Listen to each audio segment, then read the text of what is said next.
تعليق تاريخي من كابتن محمد أبو تريكة على فضيحة الاتحاد الأفريقي بعد منح المغرب بطولة أفريقيا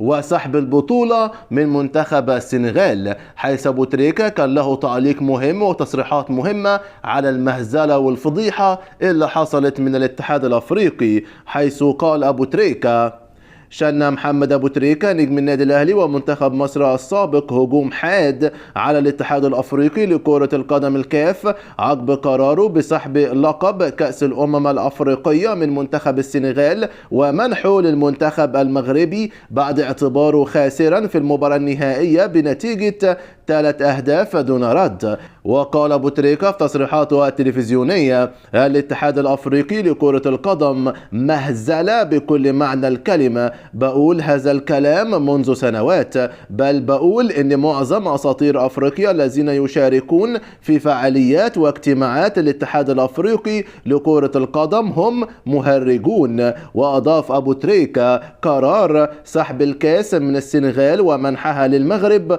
هو أكبر فضيحة في تاريخ كرة القدم، هذا قرار سيؤدي وببساطة إلى انقسام أفريقيا. وواصل أبو تريكة هجومه حيث قال: موتوسيبي رئيس الاتحاد الأفريقي جعلنا نبدو كما يريدنا بعض الغرب كأغبياء وقارة متخلفة وفاسدة، ولكن أفريقيا تستحق أفضل من ذلك ويجب أن تحدث تغييرات شاملة في كرة القدم الأفريقية وأن يرحل كل هؤلاء الناس واليوم وليس غدا. وأكد أبو تريكة أنه لا يحمل أي موقف سلبي تجاه المغرب، موضحا: أنا لست ضد المغرب، فأنا أحب البلد والشعب ولدي الكثير من الأصدقاء المغاربة الذين أحبهم واحترمهم، ولكن لقد تجاوز الأمر حده، لقد خسرتم على أرض الملعب وكانت السنغال الفريق الأفضل في النهائي ويستحقون